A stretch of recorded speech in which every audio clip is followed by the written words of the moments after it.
بسم الله الرحمن الرحيم.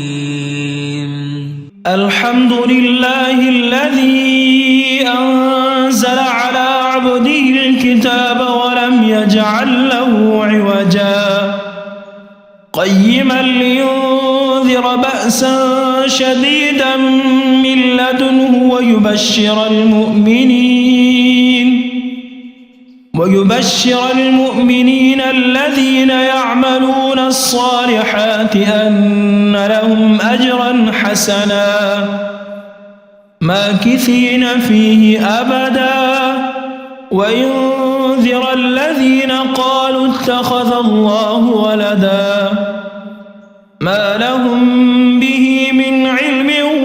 ولا لآبائهم كبرت كلمة تخرج من أفواههم إن يقولون إلا كذبا فلعلك باخع نفسك على آثارهم إن لم يؤمنوا بهذا الحديث أسفا إنا جعلنا ما على الأرض زينة لها لنبلوهم أيهم أحسن عملا وإنا لجاعلون ما عليها صعيدا جرزا أم حسبت أن أصحاب الكهف والرقيم كانوا من آياتنا عجبا إذ أوى الفتية إلى الكهف فقالوا ربنا آتنا من لدنك رحمة وهيئ لنا من أمرنا رشدا فضربنا على آذانهم في الكهف سنين عددا ثم بعثناهم لنعلم أي الحزبين أحصى لما لبثوا أمدا نحن نقص عليك نبأهم بالحق إنهم فتية آمنوا بربهم وزدناهم هدى وربطنا على قلوبهم إذ قاموا فقالوا ربنا رب السماوات والأرض لن ندعو من دونه إلها لقد قلنا إذا شططا هؤلاء قوم اتخذوا من دونه آلهة لولا يأتون عليهم بسلطان بين فمن أظلم ممن افترى على الله كذبا وإذ اعتزلتموهم وما يعبدون إلا الله فأووا إلى الكهف ينشر لكم ربكم من رحمته ويهيئ لكم من أمركم مرفقا وترى الشمس إذا طلعت تزاور عن كهفهم ذات اليمين وإذا غربت تقرضهم ذات الشمال وهم في فجوة منه ذلك من آيات الله من يهد الله فهو المهتد ومن يضلل فلن تجد له وليا مرشدا وتحسبهم أيقاظا وهم رقود ونقلبهم ذات اليمين وذات الشمال وكلبهم باسط ذراعيه بالوصيد لو اطلعت عليهم لوليت منهم فرارا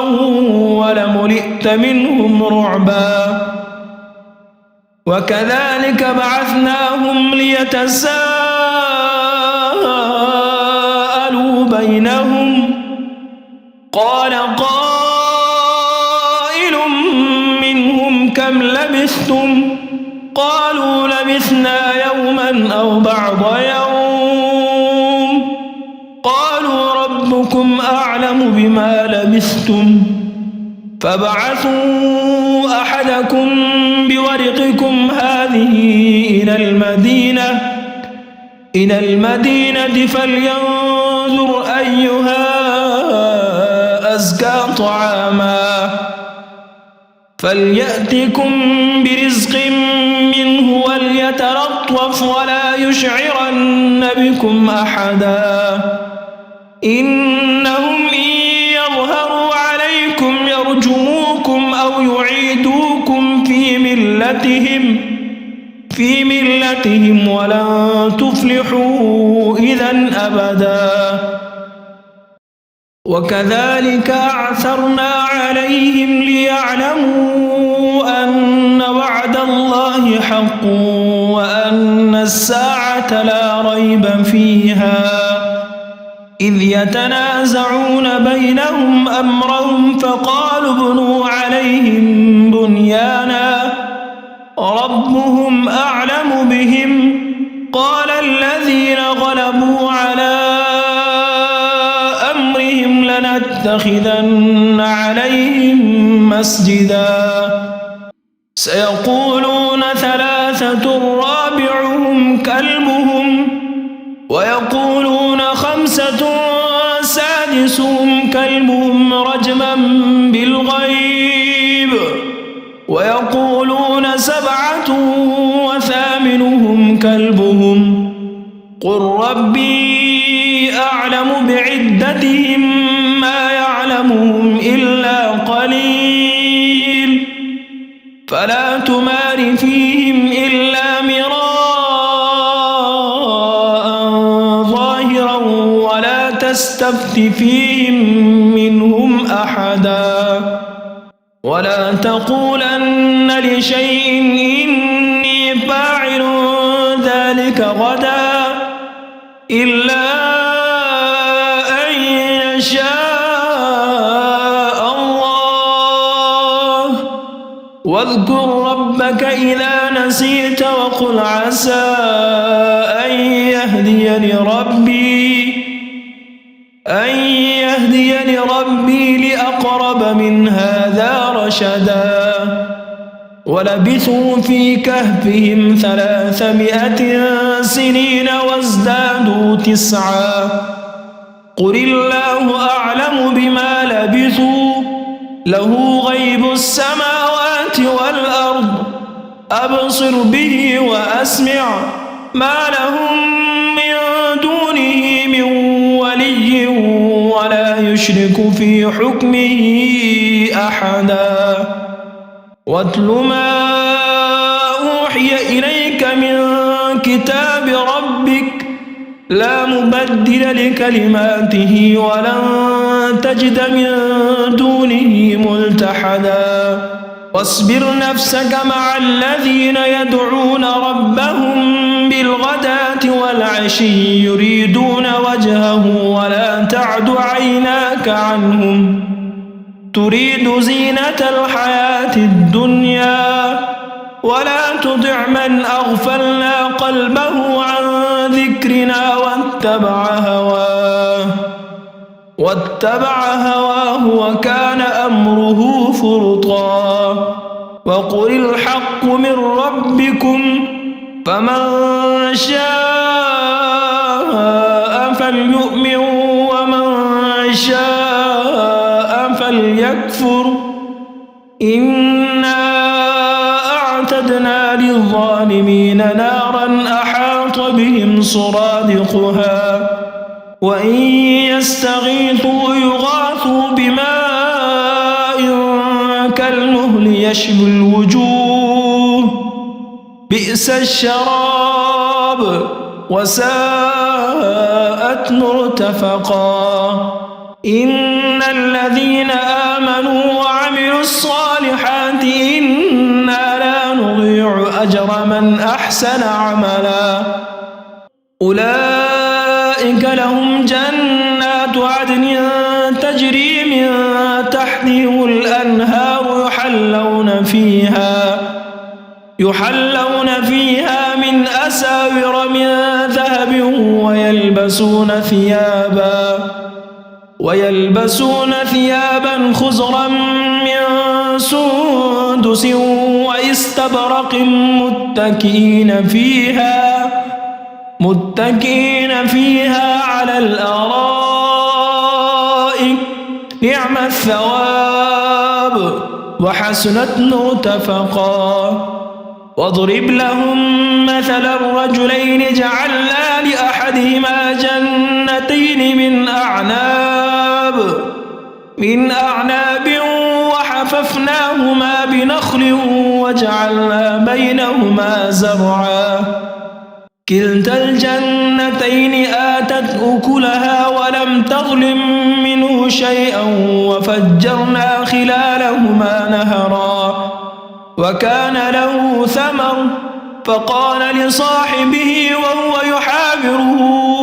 أنا أكثر منك مالا وأعز نفرا. ودخل جنته وهو ظالم لنفسه قال ما أظن أن تبيد هذه أبدا وما أظن الساعة قائمة ولئن رددت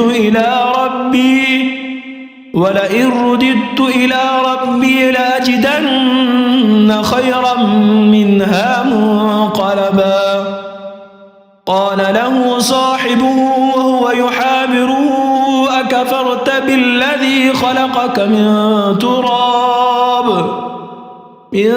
تراب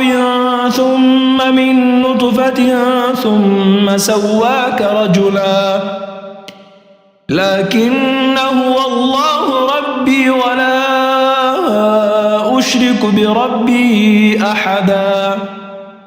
ولولا إذ دخلت جنتك قلت ما شاء الله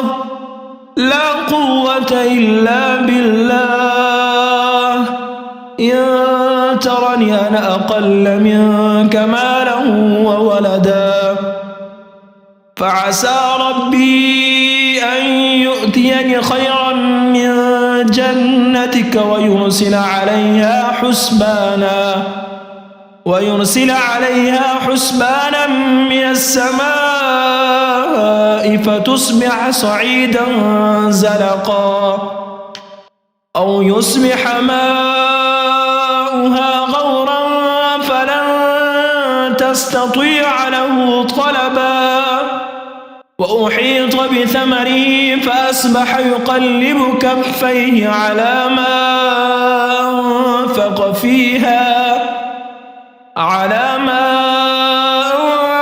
فيها وهي خاوية على عروشها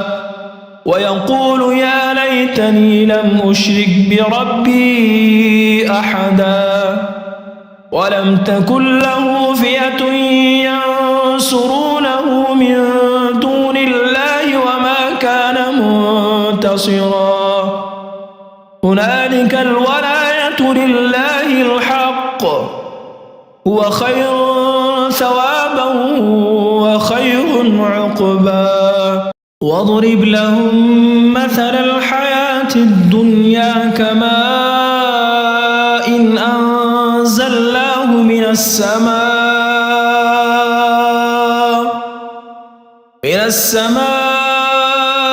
فاختلط به نبات الأرض فأصبح هشيما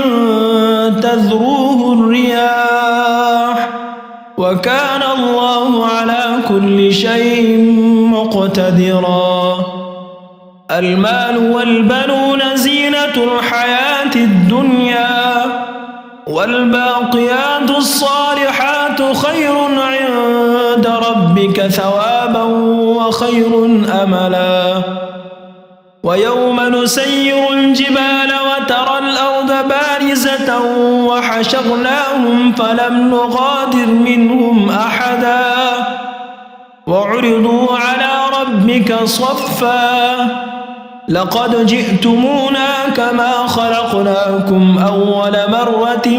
بل زعمتم أن لن نجعل لكم موعدا ووضع الكتاب فترى المجرمين مشفقين مما فيه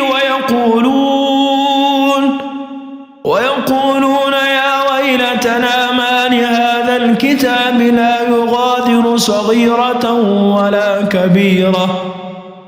لا يغادر صغيرة ولا كبيرة إلا أحصاها ووجدوا ما عملوا حاضرا ولا يظلم ربك أحدا وإذ قلنا للملائكة اسجدوا لآدم فسجدوا إلا إبليس كان من الجن ففسق عن أمر ربه أفتتخذونه وذريته أولياء من دوني وهم لكم عدو بئس للظالمين بدلا ما أشهدتهم خلق السماوات والأرض ولا خلق أنفسهم وما كنت متخذ المضلين عضدا ويوم يقول نادوا شركائي الذين زعمتم فدعوهم فلم يستجيبوا لهم وجعلنا بينهم موبقا فرأى المجرمون النار فظنوا أنهم مواقعوها ولم يجدوا عنها مصرفا ولقد صرفنا في هذا القرآن للناس من كل مثل وكان الإنسان أكثر شيء جدلا وما منع الناس أن يؤمنوا إذ جاءهم الهدى ويستغفروا ربهم إلا أن تأتيهم سنة الأولين أو يأتيهم العذاب قبلا وما نرسل المرسلين إلا مبشرين ومنذرين ويجادل الذين كفروا بالباطل ليدحضوا به الحق واتخذوا آياتي وما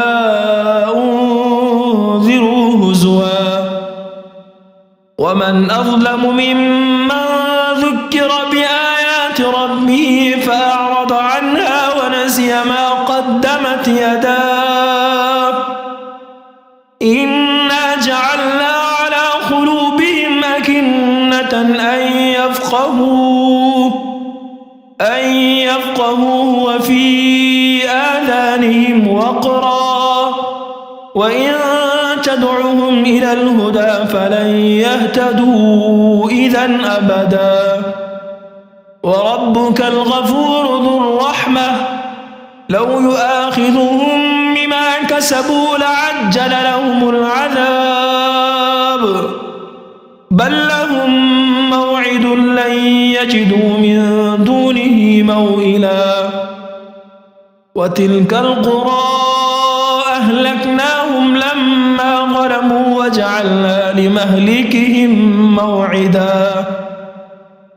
وإذ قال موسى لفتاه لا أبرح حتى أبلغ مجمع البحرين أو أمضي حقبا فلما بلغا مجمع بينهما نسيا حوتهما فاتخذ سبيله في البحر سربا فلما جاوزا قال لفتاه آتنا غداءنا لقد لقينا من سفرنا هذا نصبا قال أرأيت إذ أوينا إلى الصخرة فإني نسيت الحوت وما أنسانيه إلا الشيطان أن أذكره واتخذ سبيله في البحر عجبا قال ذلك ما كنا نبغي فارتدا على آثارهما قصصا فوجدا عبدا من عبادنا آتيناه رحمة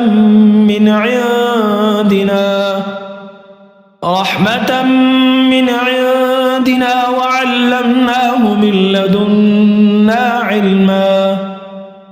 قال له موسى هل أتبعك على أن تعلمني مما علمت رشدا قال إنك لن تستطيع معي صبرا وكيف تصبر على ما لم تحط به خبرا قال ستجدني إن شاء الله صابرا ولا أعصي لك أمرا قال فإن اتبعتني فلا تسألني عن شيء حتى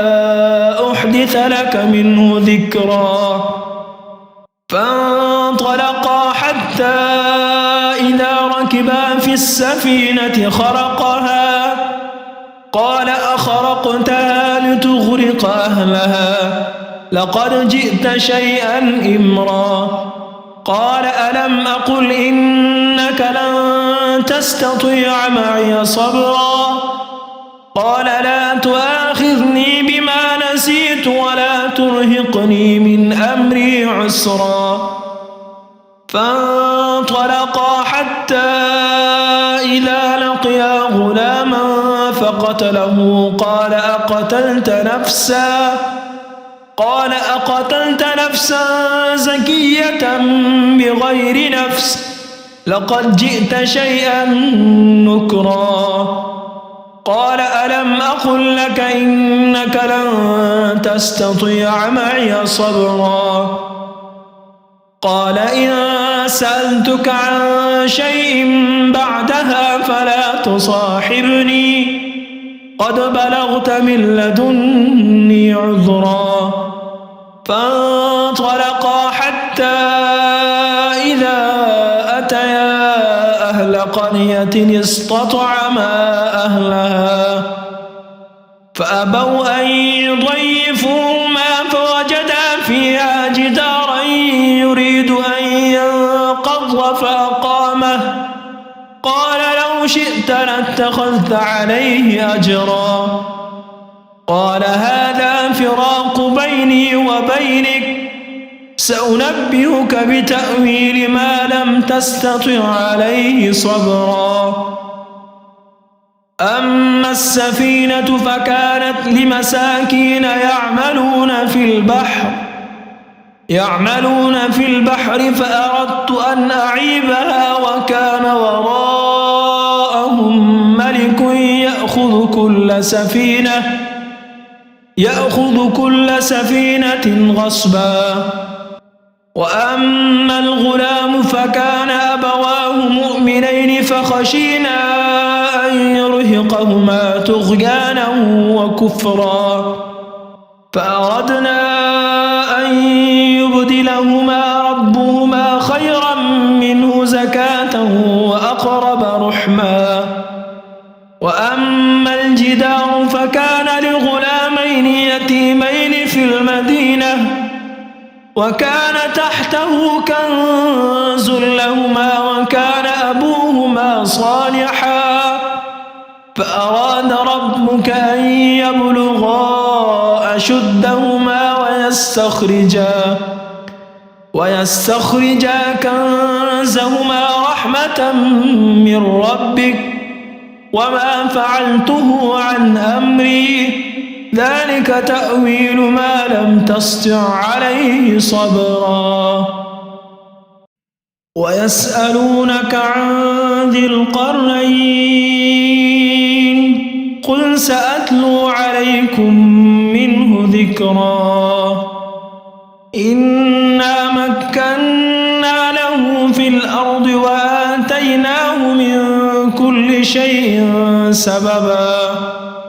فأتبع سببا حتى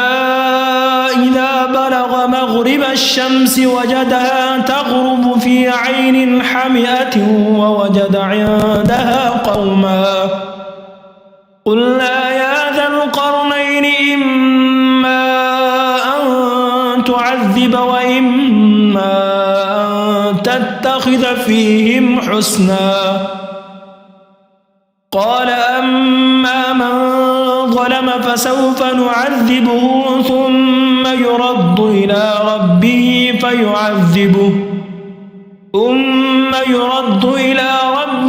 فيعذبه عذابا نكرا وأما من آمن وعمل صالحا فله جزاء الحسنى وسنقول له من أمرنا يسرا ثم أتبع سببا حتى إذا بلغ مطلع الشمس وجدها تطلع على قوم لم نجعل لهم من دونها سترا كذلك وقد أحطنا بما لديه خبرا ثم أتبع سببا حتى إذا بلغ بين السدين وجد من دونهما قوما لا يكادون يفقهون قولا قالوا يا ذا القرنين إن يأجوج ومأجوج مفسدون في الأرض فهل نجعل لك خرجا على أن تجعل بيننا وبينهم سدا قال ما مكني فيه ربي خير فأعينوني بقوة أجعل بيننا وبينكم ردما آتوني زبر الحديد حتى إذا ساوى بين الصدفين قال انفخوا حتى إذا جعله نارا قال آتوني أفرغ عليه قطرا فما استطاعوا أن يظهروه وما استطاعوا له نقبا قال هذا رحمة من ربي فإذا جاء وعد ربي جعله دكا وكان وعد ربي حقا وتركنا بعضهم يومئذ يموج في بعض ونفخ في الصور فجمعناهم جمعا وعرضنا جهنم يومئذ للكافرين عرضا الذين كانت أعينهم في غطاء عن ذكري وكانوا لا يستطيعون سمعا أفحسب الذين كفروا أن يتخذوا عبادي من دوني أولياء إنا أعتدنا جهنم للكافرين نزلا قل هل ننبئكم بالأخسرين أعمالا الذين ضل سعيهم في الحياة الدنيا وهم يحسبون أنهم يحسنون صنعا أولئك الذين كفروا بآيات ربهم ولقائه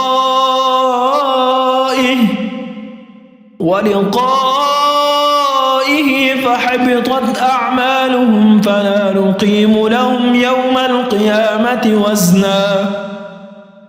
ذلك جزاؤهم جهنم بما كفروا واتخذوا آياتي ورسلي هزوا إن الذين آمنوا وعملوا الصالحات كانت لهم جنات الفردوس نزلا خالدين فيها لا يبغون عنها حولا قل لو كان البحر مدادا لكلمات ربي لنفد البحر قبل أن تنفد كلمات ربي ولو جئنا بمثله مددا قل إنما أنا بشر مثلكم يوحى إلي أنما إلهكم إله واحد فمن كان يرجو لقاء ربه فليعمل عملا صالحا ولا يشرك بعبادة ربه أحدا.